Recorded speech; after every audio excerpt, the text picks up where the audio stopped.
ብቻኝ ያው እንዳይረፍድብሽ ብዬ ነው።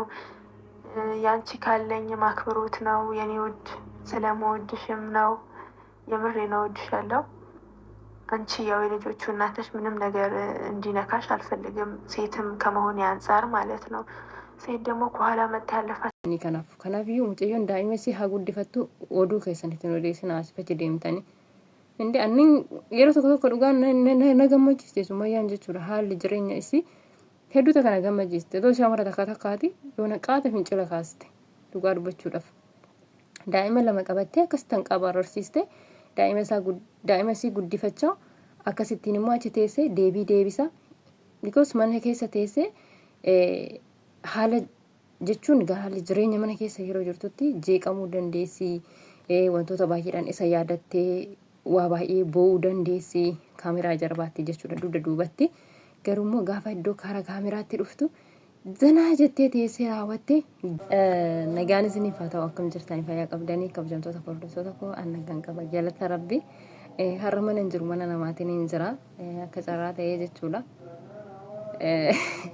Nama ijoolletu kilaasii keessa jira beektani.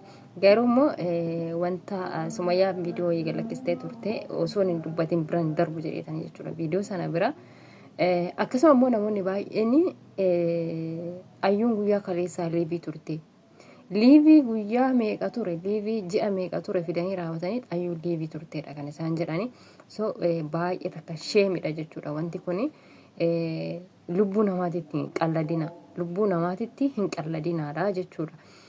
Kanatti aansee wantoota Sumayyaan qabattee dhufte keessaa yoon irraa dubbadhe intalittiin Sumayyaa dhumaayyuu itti haasofte suni jechuudha. Ishiin mataa ishii nagaree qabdi jechuudha. Isiin mataan isii nagaree qabdi. Wa'iif deemti waa malee manni naaruu jaalamoon. Kanaafiyyuu intalittiin isiin suni mataan isii nagarii qabdi. Maaltu isii kana hunda yaachisee xaardhuun ayyuun irraa deebitee gaafa dhuftee isin barbaadu yoo inni jedheen iyyuu qabeenya irraa hirachuudha fi maal jechuudha. Qabeenyuma isaan akkasittiin ittiin of jajan kuni qabeenyuma akkamiiti qoy? Qabeenyuma akkamiiti? Abbaa duulleeti immoo namichi abbaan keenya badde. Maal jechuudha sila naan galli bar qabeenya la nirbatno nirbatumti isin akkanatti ittiin mataarra ofii jettan kun nirbatuma akkamiiti jechuudha. Nirbatuma akkamiiti? Hindi isin bar lubbuun namaa isin mararaa hin jirtu nirbatatti isin mararaa jira jechuudha. So wanta hetoo waan takkatti hin murteessin hin jarjarina. Wanta takkatti otoo murteessin hin jarjarina. So kanaafiyyuu baay'ee takkanaa jaaldu intalittiin jechuudha. Anchi lalijochish isin immoo ijoollee isiitiif jettee jiraataa jirti bar. Ijoollee isiitiif jettee jiraataa jirti. Ijoollee isii tan qabaararsiistee raawwattee guddisaa jirti jechuudha. So yoo Swedeenis bira jiraachuu baate jagnaa naati Sumayyaa dhugaa dubbachuudhaaf jechuudha. Sumayyaan gobaziidha. Otoo dubartii takka takkaatii jechuudha. Yommuu abbaan manaa si achitti isii dhiisee ilmaan wajjin isii dhiisee asitti dubartii biraa fuudhee akkasuma fuudhee lammoo yunnaa akkasitti tawarradee maal jedhu kana waa meeqa keessa galti. Gin Sumayyaan eessaa'u taragaagitaa ማለት ነው. dhugaa achumatti taragaaggaatee afaanuma keessa nuu isinitti haasa'uu na jibbisiistanii jirtanii jechuudha. Warri irra jettan kun nama harsitaniyyuu innaa jechuudha. Taragaaggaatee ijoollee ishee guddifataa jirti jechuudha. Qalbiidhaan jechuudha. Namoonni tokko akka keessanii waan Sumayyaan afaan biraa dubbatuuf yookiin immoo xiqqoo Sumayyaan waan Oromoo hin taaneef jettanii raawwatanii wantoota baay'ee kan jettanii jirtan jechuudha. Kana zeeginnatiidhaan gargar nama godina.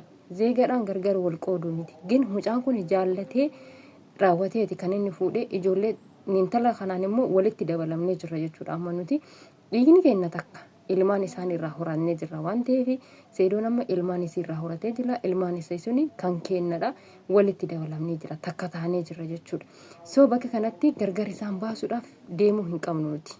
Sumayyaa fi Sayidoon walumaan jiraatanii ilmaan isaanii guddifatanii akkasuma immoo ayyuun jireenya isii qofa baruudha kan nuti barbaannu amma. Jireenya isii qofa baruudha. Akkasuma Sayidoonis dubbateera viidiyoo isaa guyyaa kaleessaa moo dheengadda galakkisa irratti.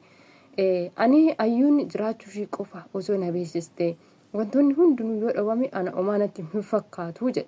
Akkasuma immoo maal jette intalittiin beeksisni Sumayyaa ayyuuyyuu hin beekanii osuma beekanii kan kana godhanii nirbata isaatiif jedha. Nirbata intii ara sheemidha dhugaa dubbachuudhaaf nirbata jettanii akkanatti hin ta'ina.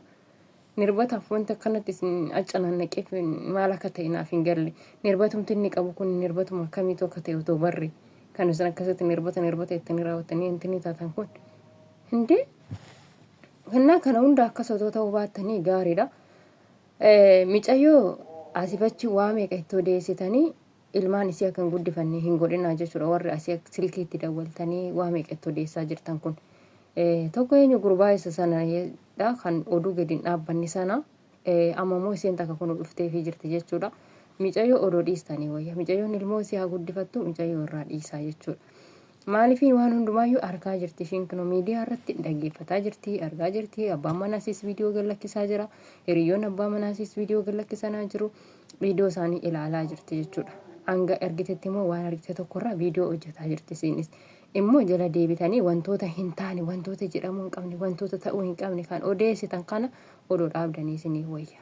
Odoo dhaabdanii isinii wayya jechuudha. Jala deemtuun akkasitti callistanii odeessitan kun maaliifiin jara kana gargar fageessuudhaaf deemtanii malee akka jarri kun wanti ni jedhaniif miti jechuudha. Micayyoon kun jechoota baay'ee gaafa dhaxanii isin intini jettanii daa'ima isiitirraayyuu wanna tokko intini ta'uu dandeessi. Daa'ima isii sana waa'ee gootaniif isin gaafa san biddeena takka guyyaa takka illaattaniif jechuudha. Dhugaa dubbachuudhaaf daa'ima isaanii kanaaf. Kanaafiyyuu mucayyoon daa'ima isii haa guddifattu oduu keessanitti odeessin asifachi deemtanii.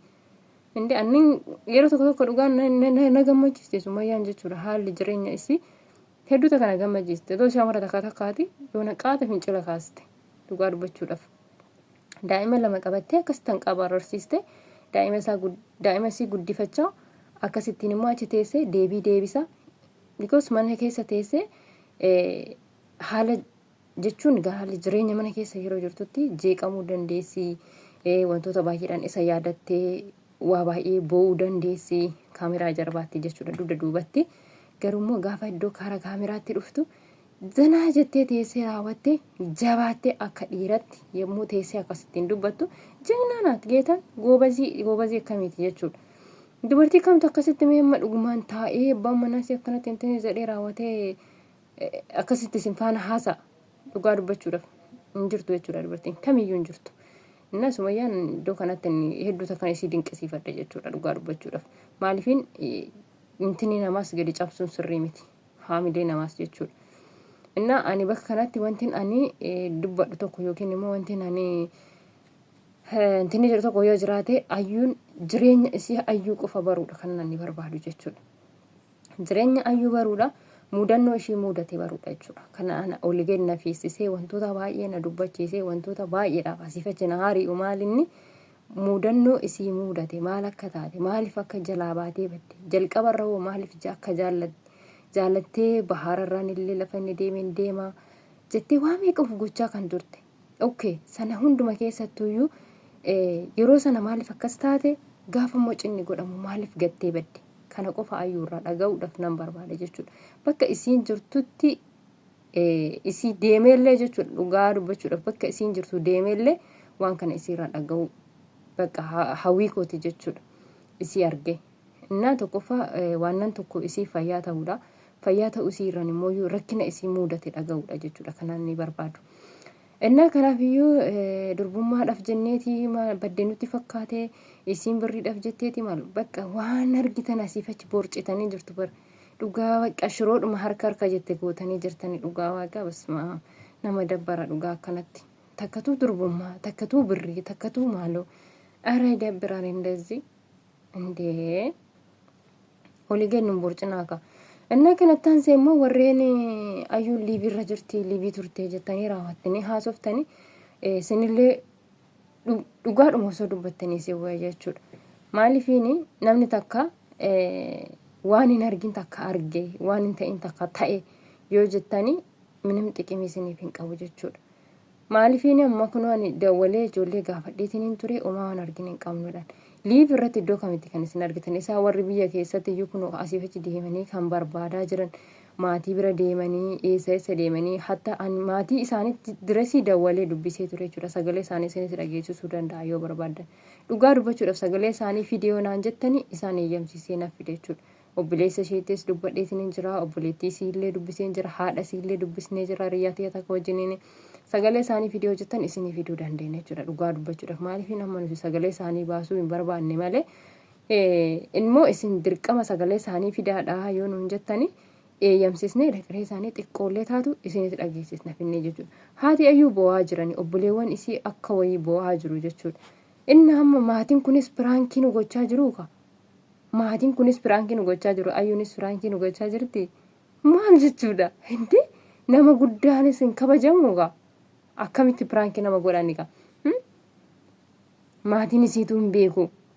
Gara ishee midhaa dhugaa rabbii akkasittiin waa meeqa odeessu in ulfaata dhugaa. Maatiin ofittuu canaannaqanii waan godhan dhabanii haati bo'aa jirani. Isin immoo maatiin of hin beeku piraankiidha. Hin sobu hin jirti, hin sobu liivii jirti. Ara dhugaa rabbii sin dabbara, hin dabbara dhugaa. Baay'ee tokko dabbara. Isma. Waanuma